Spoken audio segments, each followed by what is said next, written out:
With the new Godzilla Kong, the new Empire film out right now, I just saw it for a second time. This time I saw it in IMAX 3D just because I wanted to check out the experience. I wanted some more of that monster action.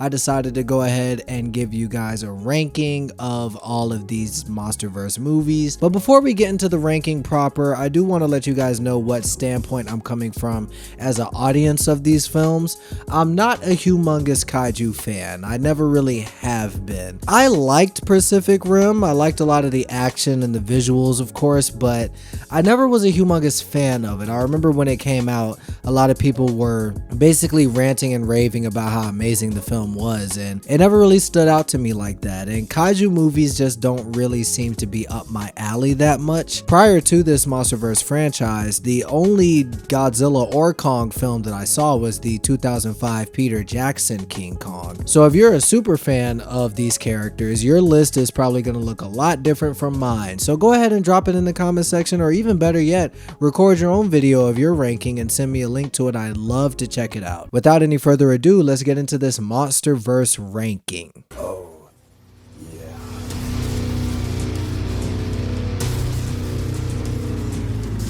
Starting with number 5, I mean, I can't think of any other one to put at the bottom other than Godzilla, King of the Monsters. I remember coming off the first Godzilla, I was so excited to see this movie. I was excited to get more Godzilla. The trailers definitely looked promising. They looked like they were promising a lot more monster action than was in that first one. And yeah, you do get that. Unfortunately, you do get a lot more humans as well. And I just found the subplots with these humans to just be unbearable in this film. It's slow, it's boring, it's convoluted, and sometimes it's just downright dumb. We're talking about Jurassic World Fallen Kingdom levels of implausibility with the plot line in this film. How many movies do we have to see where we walk out going, yeah, all the monster stuff was cool, all the humans were terrible? And it's never more egregious than in King of the Monsters. I will say though, I do like seeing Godzilla, and I do like seeing Ghidorah. I like seeing Mothra. I like seeing all of these different kaijus throwing down and throwing each other into stuff. Although it does get to be a little overbearing by the end of it when you have Godzilla literally walking through the city just being a radiating nuclear bomb. And he's just destroying everything in his path. There's just so much senseless destruction without any account for human safety, where I'm just like, okay, my brain's kind of turning into melted cheese at this point. At number 4, I gotta put the newest film, Godzilla Kong, The New Empire. You might be like, wait a minute, you said you saw it for a second time today, so why are you watching it again if it's barely better than the worst film in the franchise? Well, I like seeing the monster action. I'm not gonna lie, the monster action in this film is bad ass. There's a lot of King Kong, and I like watching King Kong, so I got a kick out of him. I got a kick out of seeing him on this journey to pretty much find other members of his family, somebody to just be around, you know what I mean? Like, Kong is lonely. Kong wants to have friends just like anybody else. I thought it was cool to see him interacting with other creatures. There's a lot of scenes in this film where there is absolutely zero dialogue. You're completely relying on the animals interacting with each other and with their own instinctive, languages, I guess. Or I guess they wouldn't be languages if they're not talking. Well, nah, sign language isn't talking, so I guess. This is an odd tangent. Let me get back on track. It really, really pains me when we cut away from what are the best parts of these films to hang out with these people. It's the same criticism from film to film to film to film. I don't mind the actors themselves. I like Rebecca Hall and I like Brian Tyree Henry. I never really knew anything about Dan Stevens, but he seems to be a decent actor. I don't mind the deaf kid.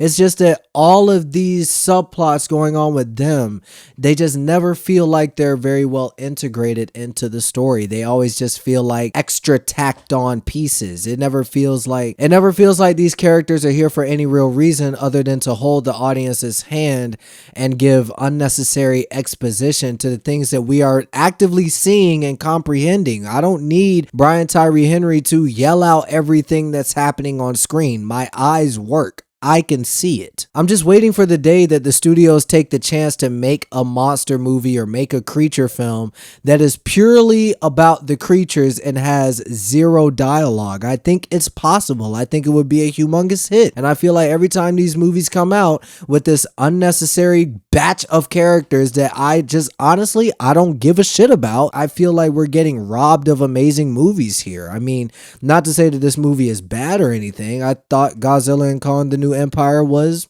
decent. I thought it was all right.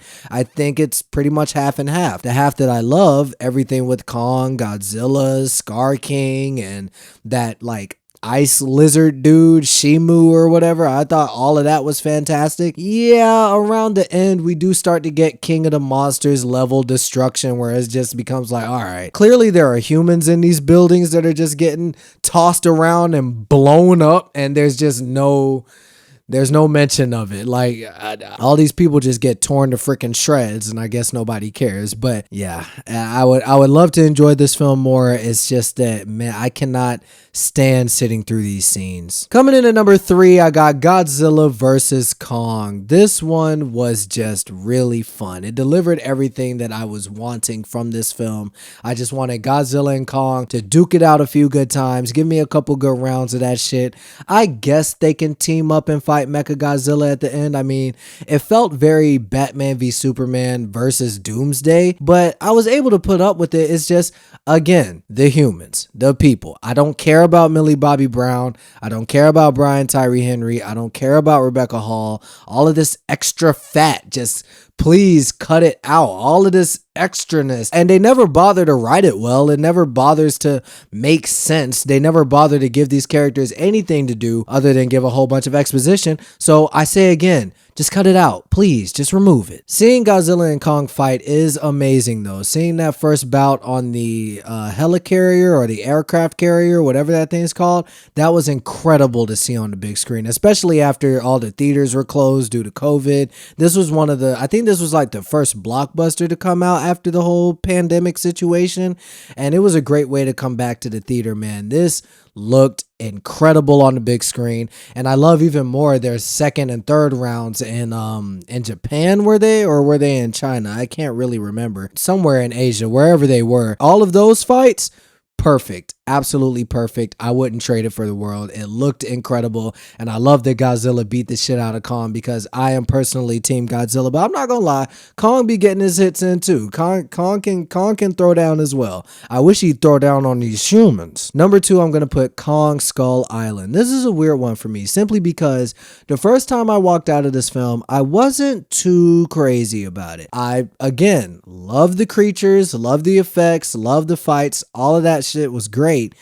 I just wasn't crazy about the humans. I wasn't crazy about the humongous cast, and I walked out with a bad taste in my mouth because I just felt like every time, again, we were with the humans, I didn't give a fuck, and then we got to the monsters and I was happy, and then we get to the people and I don't give a fuck. But then some time went by, I ended up having the movie on Blu-ray. It was on sale for Black Friday, and I went ahead and gave it a rewatch at home, and every time I've rewatched this film, it has grown on me. I thought Toby's character was alright. That definitely grew on me, and I can get entertainment out of Tom and Bree. Even though, again, I don't give a shit about those characters, I'm able to kind of sit back and just enjoy them in Kong Skull Island. And I think it's because out of all the MonsterVerse films, I think Kong Skull Island has some of the best visuals out of all the films in the franchise. So that makes it a definite easier pill to swallow. But yeah, so much about this movie is fantastic. When they first show up, dropping the bombs on Skull Island, and then Kong pulls up and he's like, yo,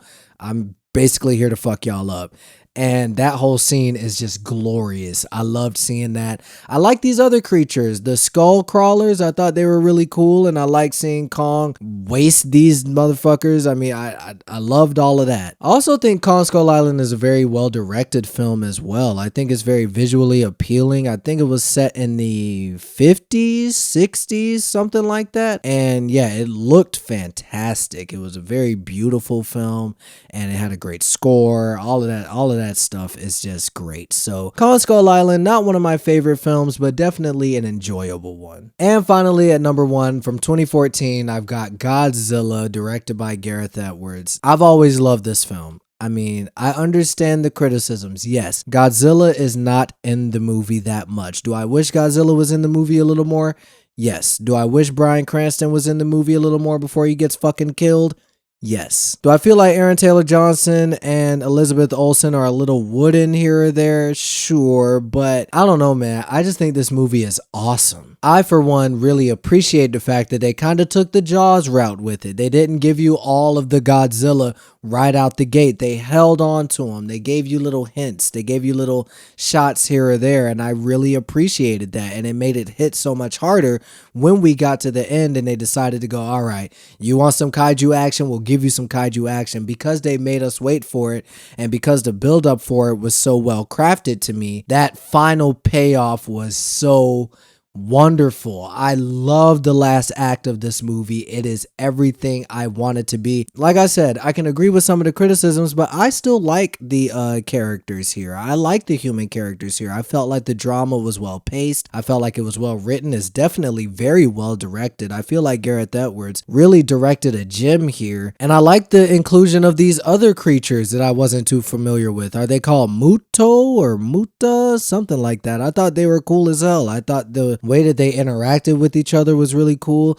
I like their design. I like the way that they look. Every time I watch this movie, I just love it more and more and more. I think Godzilla is the best film out of this entire franchise. And looking at the way this franchise seems to be going, especially with the new film, it seems like it's not going to get that good for a while. But yep. That's my list. What do you think? I'm sure you disagree. Go ahead and put it in the comment section below. And I got more videos on the way. Also, I reviewed Godzilla -1 from last year. So if you want to see that, I'll put the link right there. Also, I'll drop the link in the description as well.